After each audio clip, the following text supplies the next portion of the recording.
Every year there are over 100,000 fires set by children. It's like skin from my head, my back, put it on my legs. Paramedics that came to our house were probably a significant factor in his survival. My hair was swinging, and then it got on fire. Most people don't get 75,000 volts through them and live. It was a flash burn.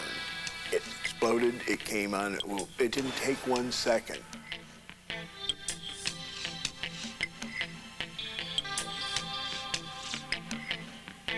Every year across the U.S., 1.25 million people are seriously burned in their own homes. 12,000 die, enough men, women, and children to fill a large basketball arena. Sadly, many of these tragedies could have been prevented by following a few simple safety precautions. Dangers around the house are at times obvious and at times hidden. Even the safest looking home harbors potential threats. Understanding these hidden dangers and unnecessary risks will help prevent painful and costly tragedies. Burn injuries are ranked by their severity from 1st degree to 3rd degree. When heat hits your skin, like in a sunburn for instance, it'll feel pinchy and maybe it'll be warm to touch, but it'll be a little bit red, but then it goes away in a few days. Now that would be more of a 1st degree, the beginning of a 2nd degree injury. When we talk about 2nd degree burn, we talk about the next layer of skin getting affected. That's where you start to see the blisters forming, you see the real bright red skin, and it hurts. 3rd degree burns, where several layers of the skin are actually burned and charred away, are the most serious. So when you think about burn injury, you can't just think about it in one dimension. You have to think about it in 2 dimensions. And this is the reason, because a very young child or an infant who's in hot water and has majority of their body burned, plus their burn wounds are deep, that child has a very poor chance of surviving. And it takes only a few seconds for a household incident to inflict the most serious damage. Burn threats around the home can be divided into 4 basic categories: liquid burns, open flames, electrical burns, and burns from flammable liquids.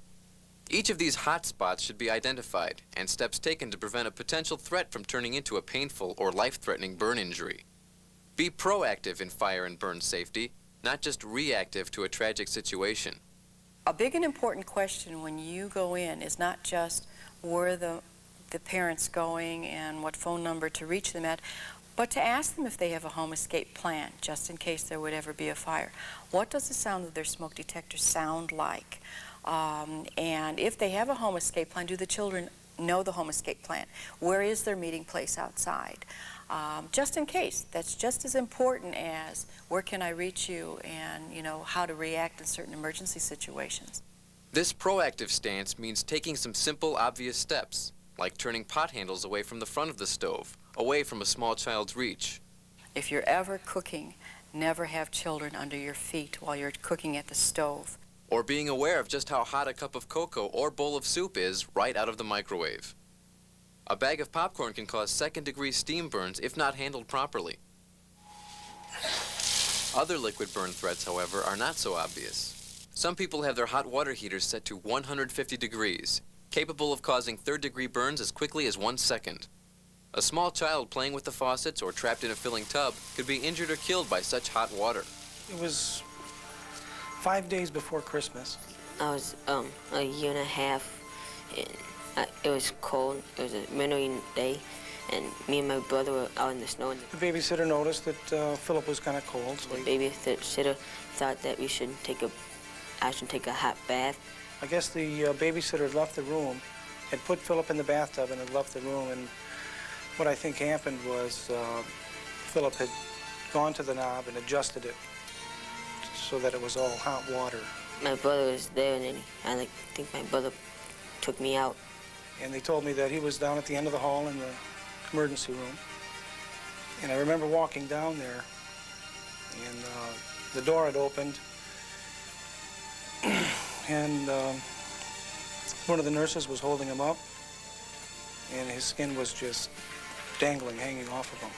It just peeled right off. They took like skin from my head, my back, and put it on my legs. He was in intensive care for 5 weeks.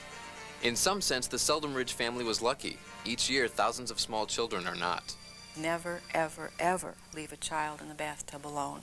Children are fascinated with water faucets, and if the hot water isn't turned down, just that split second of going to get another washcloth or answering the door or telephone, that child can reach over and turn on that hot water. When it comes to open flames, matches, lighters, or candles cause thousands of home fires across the country. Thousands of injuries each year result from matches or lighters being left within easy reach of small children. I just went downstairs and I saw the matches and I wanted to play with them. I see my grandfather use them all the time and he never get hurt, so I tried it. So I struck it and I was doing like this and my hair was swinging and then it caught on fire and my shirt caught on fire. Then I couldn't get it out, so I ran upstairs and I turned on the shower and I just rinsed me off. A candle, an incense stick, or a cigarette butt each hold the potential for a destructive fire. That tiny flicker of a candle can become deadly in a matter of minutes. Don't take for granted that a home has been fireproofed for young kids. Even safety-conscious families can make mistakes. Take the steps needed to keep a home and the people in it fire safe. If you walk in and you see that it's there, don't even hesitate to suggest to the parents first that they should be putting those matches and lighters high up. If, in fact, you get no response, that doesn't mean it's okay to leave them where they're at. Sometimes preventing an accident means looking out for your friends. Fireworks, a source of fun and amusement, cause thousands of injuries each year in the hands of amateurs. The best thing to say about fireworks is let the professionals use them and stand there and watch them and enjoy them that way. Fireworks in the hands of anybody who is not an expert at dealing with pyrotechnics can be a potential disaster. Playing near power lines injures and kills hundreds of young people each year. Electrical accidents do more than just shock a victim. As the electricity travels through the body, it burns and destroys the skin and internal tissue it contacts. On the outside, it doesn't look like the injury's too bad. On the inside is where everything is bad, because when voltage goes through you, it literally cooks you. While entrance wounds may appear small, the exit wound often leaves a gaping hole. Every blood vessel, muscle, and nerve fiber in between the exit and entrance wound can be permanently damaged. An accident, a dare from a friend, or a moment of thrill-seeking can have a heavy price to pay. I had a whole bunch of aluminum 10 poles, so I put them all together and was gonna measure the height of the power lines. I guess I got electrocuted because I didn't know, because I was on the floor seeing sparks fall on me. There was like a hole in my shirt. No one noticed that before. So, and they found out that it was like a 1/4 inch deep hole in the middle of my chest. I could actually see in it. I'm like, that's not good. It was like melted up. It looked like a splash. An inch to the right would have hit my heart and I would have died. And an inch to the left, I would have hit my lung and I would have died. And it doesn't take a high-tension line to deliver a fatal shock. A frayed extension cord or a key in the hands of a small child near an open outlet can scar a child for life or kill them. They will crawl along the floor and they will get it in their head that they want to explore, and that's what their age is all about, and they'll grab onto the wires that are plugged into the wall sockets and bite.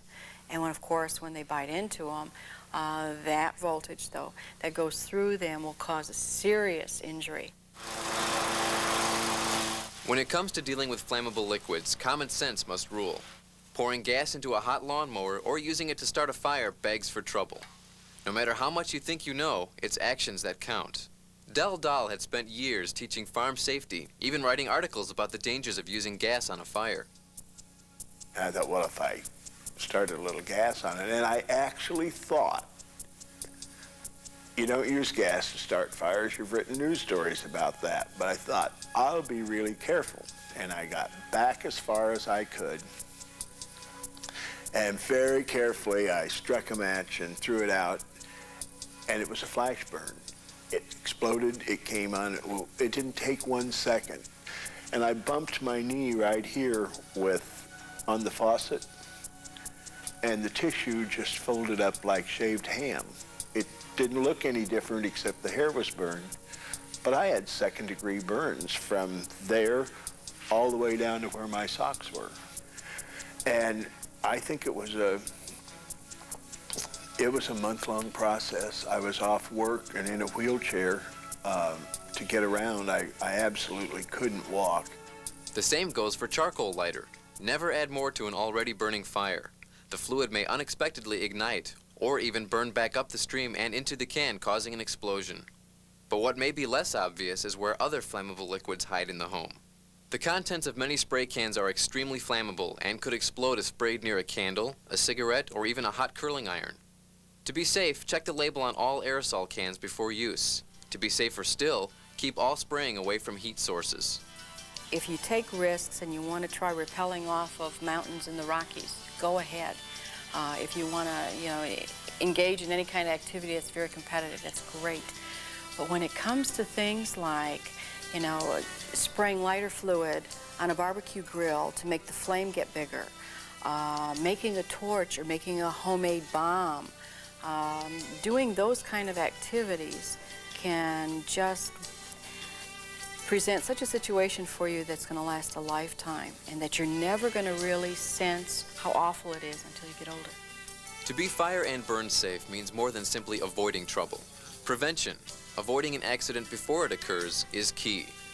Whether it's making certain the lighter is out of reach, the temperature setting on the hot water heater is at 120 degrees or below, or waiting for the lawnmower to cool off before gassing it up. Taking that extra second to think through the consequences may mean the difference between someone's life or death. As caregivers, you can influence and make a difference in somebody else's life.